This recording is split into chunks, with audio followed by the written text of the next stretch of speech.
Welcome to the Business Renovator with Coach Phil, or Phil Jilks, however you want to refer to me. So today, it's the middle of the week, kind of, sort of. It's a short week in terms of a work week.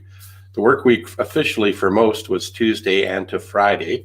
I guess depending on what kind of work you're in, it could be totally screwed up. You could be somebody working shift work, or you could be somebody working weekends in retail or something like that. Anyway, what I wanted to talk about today is wins. But what I mean by wins is, because it's Wednesday, I just thought we'd refer to this as Winsday. And I'm going to turn on a banner here. If it would show up. And there we go. It's Wednesday. What's important now to you? I'm having company. Eric, bam! I'm going to add you here really quickly as soon as I get organized. And I'm organized, so here, get ready. You're coming on. Hey. Hey, welcome, Eric. Look at that bright, smiley face. Just happy to be here. I couldn't even do that if I wanted to.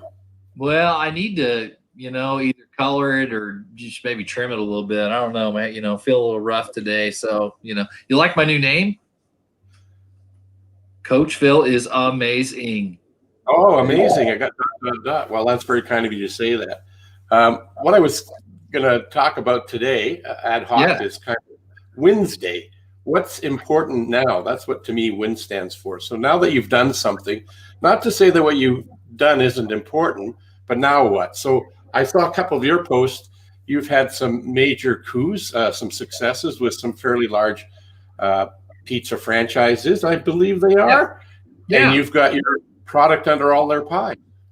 Yeah. We've got just started getting POs for Little Caesars in the last couple of days, and start shipping those in a couple of weeks. And Little Caesars is nationally the number 3 pizza chain in America, and so that's pretty exciting for us. So it's a big win.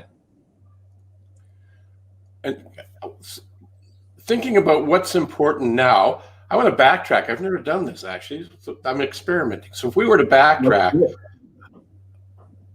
to where you started, what kind of period of time, and what did you need to do to make this happen for you and your company? This was a matter of, I think, all sales are different. We have a lot of conversations about it's amazing how it's never on our time.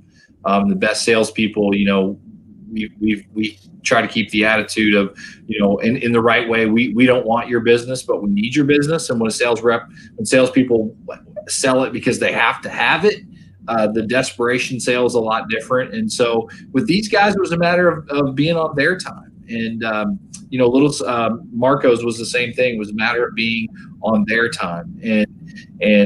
So for us, it was just a matter of just being persistent and taking a year and just, hey, you get kicked in the teeth once in a while and you get back up and you keep going. And what's the old saying? It's not no, it's just no, not now.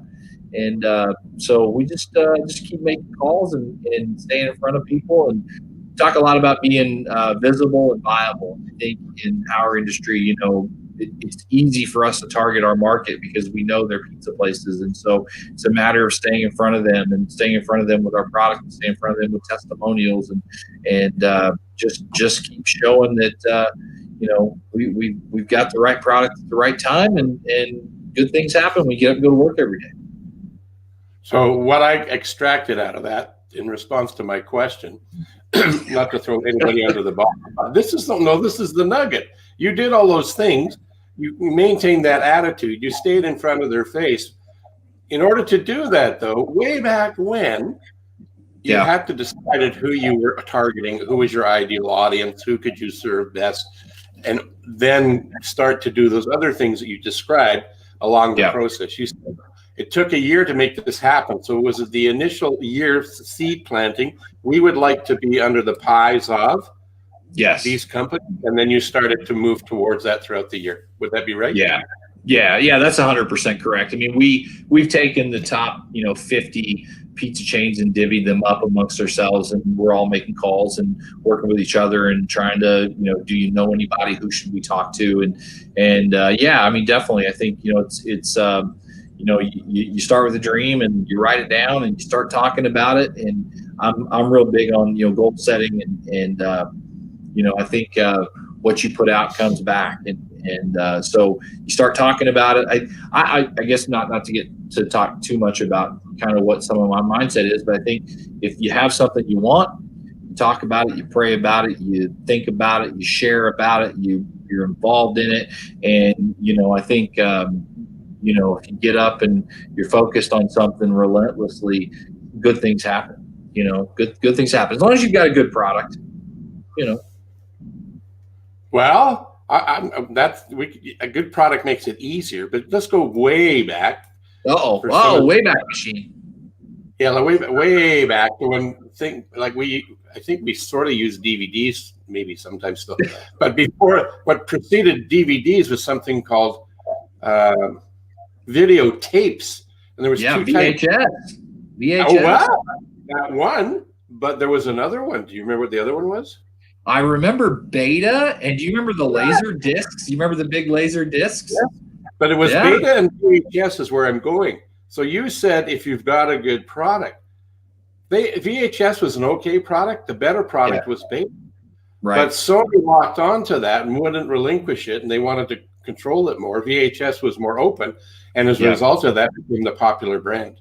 So quality does help. I'm not saying you don't have a quality product. I just want to make sure that anybody listening to this is that having the preeminent position and being out there can often, I can't say often today, makes it a Wednesday, but not a Wednesday in the sense that I'm talking about. Because what I'm thinking here, what's important now? Now that you've done what you've done to get to these particular pizza making businesses, what's important now for you and your company? Well, I mean, we're going to still continue to sell. We obviously don't have all the business. We're scratching the surface. So for us, it's a matter of, really of taking care of our customers, servicing them, getting them what they need. I'm a guy that the sale start, the service starts when the sale happens. And so we've got a lot of work to continue to provide, a great product, to get it there on time, to, make sure our operational efficiencies are right, and kind of all that sort of stuff. We still have a lot of work to do there, obviously, but we're going to keep selling.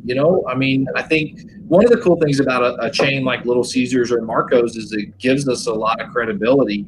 We have a lot of credibility with the independent pizzeria operators, like Coach Phil's Pizza. But this gives us a lot of credibility with a lot of the national chains. And so I'm sure, like when we announced Marco's a month ago, I'm sure my phone's going to ring a little bit with some people saying, "Wow, what did you guys do?" And it's like, "Yeah, we did." And so it's exciting. Like I said, the real work starts when the sale happens. And so we've got 3 weeks to start getting orders out and get rolling and just keep working. Get up every day and make things.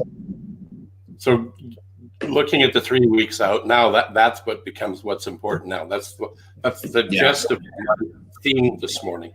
I'm going to invite Michelle to join us. All right. You drop. Oh, wow. Hey, guys. Hi, Michelle. Welcome. Coach Phil and Dan. Have you been listening to the idea of what's important now? My theme for today.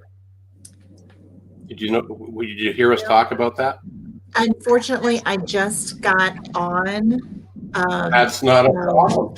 I know you're a sales leader as well. And the theme of today for me is what's important now. So that doesn't mean to say we don't give sanction to what we've done, because I'm a big fan of relishing in the successes to move to the next step. But we're always evolving and moving the needle to the next part. So with the theme of what's important now to you, how does that speak to you, Michelle? Phil, this has always been just imperative to my sales career and doing what I do successfully. But I think now more than ever, we really, really have to be in tune with what our clients are asking for. And sometimes you have to take it a step further. And this is true, in any sales situation, but maybe not even what they're asking for. You need to be in tune with what they actually need, because sometimes they don't even really know what that is. So you have to help them along with that. I know right now in particular, I'm spending more time on forecasting than I ever have before. And what I'm coming up with, which is why I know my client needs, is not necessarily what they've asked me for. So just knowing, ask the questions, make sure you listen and pay attention, and don't just, as you know, I have been blessed with the gift of gab. You need to make sure that things just don't come rolling out of your mouth. See you, ma'am. But really think about what you're saying and how that's going to impact the client. And sometimes you kind of have to guide them to what you know they need. So, a couple of days ago, or maybe a week or two ago, I posted something in our Megamind group, and there was a jumble of letters. And Eric Bam, the creative guy, came back with tinsel. And I went, yeah, it actually does spell tinsel. But what I was getting at was, if you take those same letters that spell tinsel, they spell two words that are paramount in the sales profession. Just like you were mentioning, Michelle, you said you have to ask the questions and listen. So the letters spell silent and listen, and apparently tinsel. That was new to me, so thanks for that. But the important part, Brett, is leaving. Phil, the funny thing, I knew what you wanted, but I had to come up with something different. And I'm like, tinsel on a Christmas tree. So yeah, I know. That's just like you to stir the pot and make it a little bit more fun than I was even going to make it. We would have been disappointed, Bam. That's right. So to your point, Michelle, what's important next, I think, with that being the theme today, is listen. And if you're listening, you're silent. And if you're silent, you can listen. And don't be thinking about what you're going to say to them while they're telling you what their responses to your question. Listen aggressively, is my opinion. Listen aggressively. Listen and really hear what they're saying, so that you can deliver what they need, even though they don't know they need what they need. Anyway, that's my rant for today. It's really about what's important next. It's not resting on our laurels. Certainly take time out to celebrate your greatness and your successes, absolutely. And then what? What's next? Phil, what's next for you? Yeah. What's next for me is to continue doing these sessions about 9 a.m. Mountain Time. Also, what's next for me is to get my new modem in the next 2 days. Apparently, it's on its way. I'm having technical problems, and it's driving me nuts. And I should be at 600 megabytes per second, and I'm down to 150. So that's what's next for me. And then what else is next for me is to continue with a couple of projects I'm working on. I'm working on providing a service to a group of contractors that makes it really simple, easy, and cost-effective to stay on top of mind for their customers. And that all came out of my own experience with my own house, with the type of contractor I'm thinking about. And I'm doing some research on it. And the feedback I'm getting is that, yeah, they desperately need this. Some of them don't, but many of them do. It's like they don't know what they need, like you said before. So I'm working on that. So great question, Eric. I really appreciate that. I love all of you guys. Phil, I do want to point out that last week we had a conversation about sometimes you say project and sometimes you say project, and you just said project. Yeah. And I find that very interesting to me, that when you do it, because it's probably a left brain, right brain thing or something. And I love it. I think it's cool. Well, and then the other American Canadian word, English word, is process. That's Canadian. Process, American. So I tried to fit in with the crowd, but sometimes I forget who I'm with. I'm so comfortable with you guys. It just flows. Well, Phil, any last tips? I would just like to say, Phil, I think you're amazing, and I love watching your lives and learn a lot from you. And I love our private chats and conversations, because you never fail to not teach me something. So I love it. Look at this. Look at me. I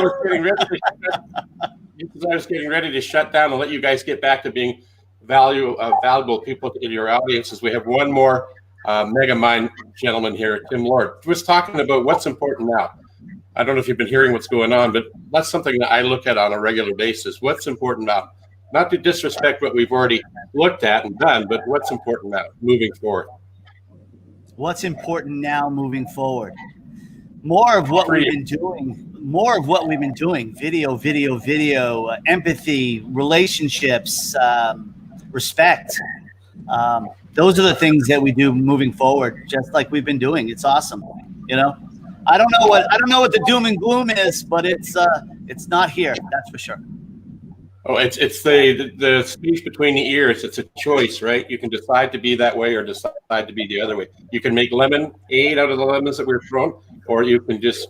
One of my mentors, Leland Val Vanderwall, said these kind of things, when we go through a turmoil, whether it be an economic issue like a recession because of money and bad planning, or a health thing like a virus, there's two choices. He says these things will dry your preserves. And there's two ways to react to that. The four of us react in the way of making lemonade out of the situation. We take responsibility. We're proactive. I would say as high as 80%, though, are the other way. They hunker down.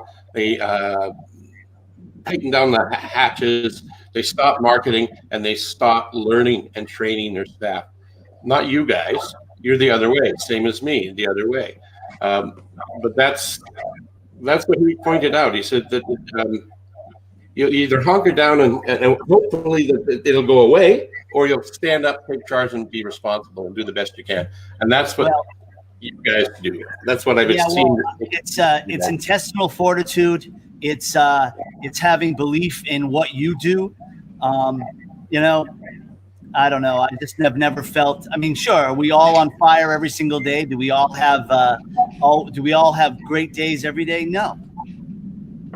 But the good days outweigh the bad. That's for sure. I just thought I'd jump in because I saw these handsome faces and I wanted to be part. I wanted to level out the good looks a little bit.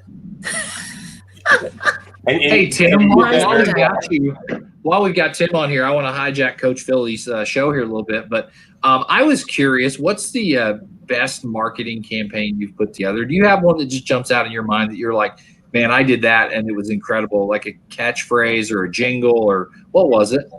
Oh, geez. Well, for me, the best marketing has been one-to-one marketing. It's targeting the person that you want and then going after them. Combination of email, voicemail, video, direct mail, print, follow-up. Those are the kind of things that work. Off the top of my head, I don't, there's not a jingle. But on our website, there is a line that I don't use quite as often. And it's true. When clients find us or anyone in Megamind, you realize that our enthusiasm is contagious. That's the line to remember. I say that all the time as well. Yep. Did you steal that from me? I just met you. I don't even know you, Mr. Perfect Pizza guy. So no, I've been saying that for a long time. I'll send you my 1997 website. Well, I'll add to that because I'm just taking over Coach Phil's show. But what I think is cool about enthusiasm is contagious is I think sometimes when you have a vision and you throw your enthusiasm behind it, people buy in. People want to be part of it. People want to be led and they want to be inspired and they want to be motivated. And it's the exact reason we have bandwagon fans in sports, because people want to jump on a winner. They want to be part of a winner. And so if you're excited about something, a process or a project, and you're excited about that, people will get behind it because people, like I said, they want to be part of a winner. They want to buy into a vision. I think it's why some politicians are better than others, because they can sell, what their vision is. And it's something I take a lot of pride in, or have in the past, is talking about vision versus culture and the difference in the two. Oh, Mega Shark is here now. So what's up, Randy? I have a question for you. What was the biggest screw sale you ever had? About 18,500,000 piees. Wow. That's a lot of screws. A lot of screws. Do you sell bolts at all? There's so many jokes here, It's a major job. We're not going there. Anyway, this is I put these on my blog post on my website, and I found that if they get over 20 minutes, they're too long. People won't watch them. So are you trying to kick this off? I'm going to kick some of you out and just talk to Randy really quickly, and then shut this down so I can put it on my website. I really appreciate you guys jumping in. Hang in there, Randy. You're here, buddy. I want to hear your wisdom. Michelle, you're beautiful today. You're beautiful. Thank you. Not So are We'll you, be doing Tim. this again. Tim, I'm here. Remove. I'm back. I'm trying to get out. There you go. Hey, Randy, just Hey, Coach. how are you doing, buddy? Good, I tried thank to you. get 20 minutes, but we're over already. But you're such an amazing dude. I just wanted to get you to address what I'm talking about today really quickly in 60 seconds or less. I'll put it on the screen one more time. And it's Winsday. What's important now? What's important now? Yeah, for you. Important now is to continue to sell the vision. I caught a little bit of what Eric was saying, and of course, all this group of Megamind folks were all buddies and friends, so we all kind of know each other pretty well. But sell the vision. You know, we as sales guys, we as sales professionals, we need a vision, and we need to sell that vision. It's like Zig Ziglar, I think, was one time talked about sell the sizzle, right? You don't sell the steak. We got to sell the vision. And if we don't sell the vision that we see today and how we can help the customer, that bring value thing we all talk about, which is very real, is we just got to sell that vision. And if we sell the vision enthusiastic, and it's easy to have got down in some of these times, but I've been more fired up and cranked up these last 4 or 5 months than ever because there's so many opportunities. They're just different opportunities, right? So we have to just walk in and say, look, walk in virtually. When I say walk in, now I mean that virtually, right? But how are we get in front of the customer and just sell the vision? We're here. We love you. We want to be part of this. Let's do it together. And we do that, and you just that's how you win. The long version of it, because I know we're short on time, but we just sell the vision, man. Absolutely. And we did, Eric brought it up and Tim brought it up, and I thought about it, but I didn't say it because they already did, and that was really all that mattered. And it's enthusiasm. And the last 4 letters of enthusiasm help me and help most of us sell the vision or share the vision. And the last 4 letters are IASM, which really, to me, stands for I am sold myself. And if we're not sold ourselves, how can we share the vision with compassion, with passion? We could share the vision if we're not totally sold on it. What ends up happening is we get sold on why they shouldn't benefit by our product or services. So enthusiasm is really, really, really, really important. So what's important now? I'm going to end it right there. Enthusiasm. Randy, love you. Thank you for being on here today at short notice. You too, brother. We'll see you in another video somewhere else. I look forward to it. You got it. All right, Coach Phil. Love you, buddy. Yeah, ciao.